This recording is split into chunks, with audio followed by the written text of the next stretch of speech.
بسم الله الرحمن الرحيم الحمد لله رب العالمين والصلاة والسلام على أشرف الأنبياء والمرسلين نبينا محمد وعلى آله وأصحابه أجمعين أما بعد فأعوذ بالله من الشيطان الرجيم بسم الله الرحمن الرحيم ألم تر كيف فعل ربك بعاد إرم ذات العماد التي لم يخلق مثلها في البلاد وثمود الذين جابوا الصخر بالواد وفرعون ذي الأوتاد الذين طغوا في البلاد فأكثروا فيها الفساد فصب عليهم ربك سوط عذاب إن ربك لبالمرصاد.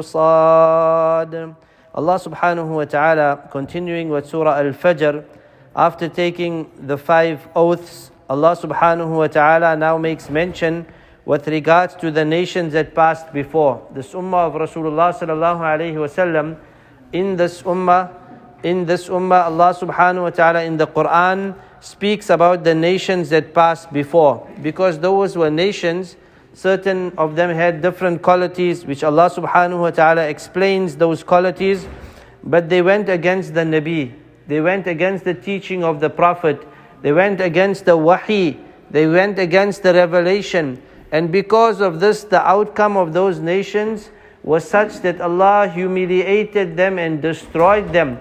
Although they had power, although they had money, although they had strength, although they had everything, Allah subhanahu wa ta'ala teaches us the lesson. And this Quran is for us to take lesson of what took place before. If we follow in the footsteps of those people before, the outcome will take place on this ummah, the same that took place on the ummah that came before. So Allah is teaching us and saying, Alam tara kayfa fa'ala rabbuka bi'ad.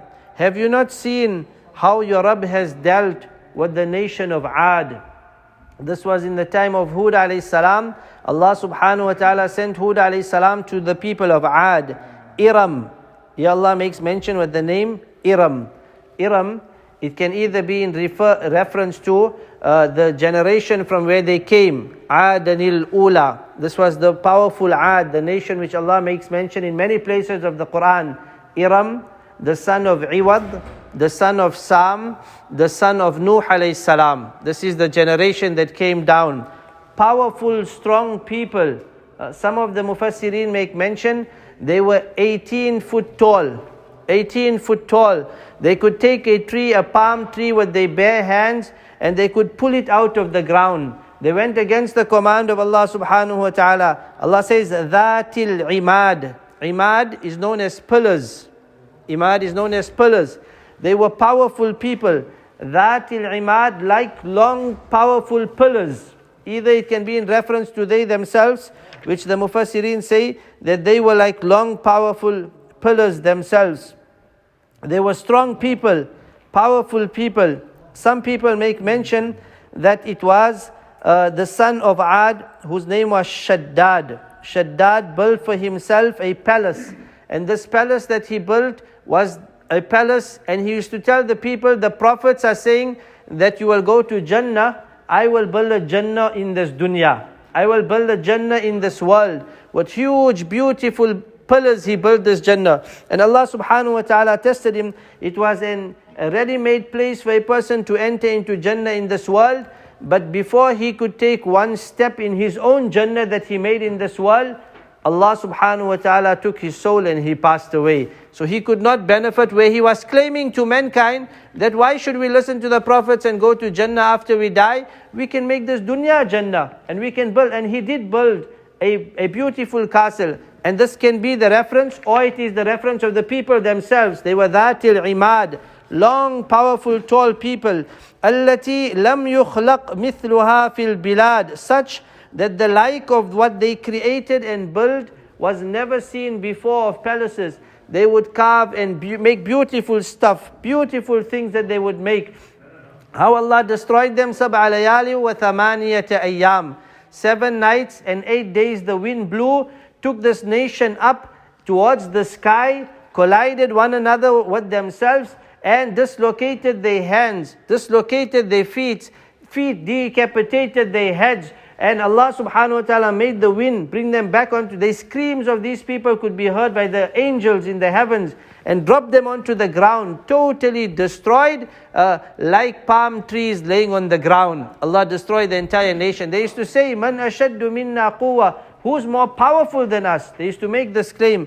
Allah destroyed them. وَثَمُودَ الَّذِينَ جَابُوا الصَّخْرَ بِالْوَادِ. The next nation came, the Thamud, Salih alayhi salam's people. They said Ad was destroyed because they did not have fortified buildings. They did not know how to make their buildings. We know how to carve the mountains. We make our houses inside the mountains. So by them protecting themselves and making their houses inside the mountains, وَثَمُودَ الَّذِينَ جَابُوا الصَّخْرَ. They used to carve in the rock, bilwad, in the valleys, beautiful houses inside the rock. Allah sent one angel that made a screaming sound, a screeching sound. That sound penetrated inside the fortified homes and destroyed all of them, because they went against the command of Allah. If a person goes against the command of Allah, Allah has made His rule that this is the end and the destruction of those nations.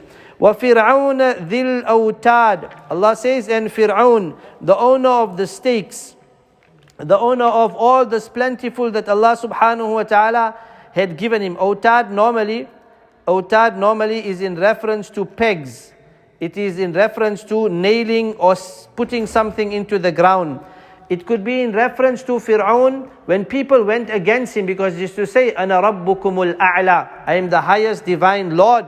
If they go against him, he would take some nails, he would take some pegs, and he would nail it into the people's bodies, and nail it into their legs, in their hands, and make them hang. Brutal torture was the system of Fir'aun. Also, some of the Mufassirin make mention, it's a lengthy story, about the wife of Asiya under this verse, of how when she accepted Islam, when the comb fell of her servant, and she said, in the name of Allah, can you give me the comb? A lengthy story where Rasulullah sallallahu alaihi wasallam makes mention about Asiya, the wife of Fir'aun. Allah also makes some reference in the Quran, in Surah Ya ayyuhan nabiyyu lima tuharrimu ma halallahu lak. In the ending of the surah, Allah subhanahu wa ta'ala makes mention of Fir'aun's wife, ذي الأوتاد الذين طغوا في البلاد, who was a person that was transgressing the command of Allah subhanahu wa ta'ala in the cities. فَأَكْثَرُوا فِيهَا الْفَسَادِ. And his mischief was gone beyond the limit. And those who rebelled in the cities and spread a lot of mischief therein. فَصَبَّ عَلَيْهِمْ رَبُّكَ سَوْطَ عَذَابٍ. What happened is that Allah subhanahu wa ta'ala unloosened or made available His whip, the whip of Allah. Sawta adab, of the punishment of Allah subhanahu wa ta'ala. You know, they say so beautifully that the whip of Allah has no sound. When Allah wants to punish someone, this Allah says, we whip them. What a whip of punishment. The punishment of Allah came to these nations. فَصَبَّعْ, we poured upon them from your Rabb's side.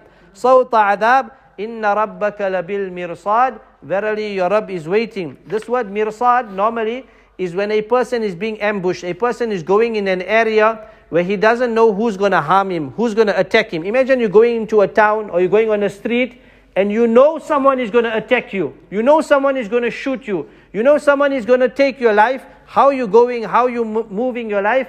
Allah is teaching us, when you live this life in this world, live a life that you can be attacked and taken over, and the punishment of Allah can come anytime. Because Allah subhanahu wa ta'ala is in control, He's powerful, He annihilated and destroyed, and His punishment came on the nations before. Don't think we are safe. And because we are living our life, punishment can never come to us. It came to this nation, it came somewhere else, it came. No, inna rabbaka labil mirsad. Allah is watchful over. And if someone goes on the wrong path, Allah has the right that He can punish them. May Allah give us the tawfiq of understanding. Jazakumullah khair. Subhanallah bihamdi. Subhanakallah wa bihamdika.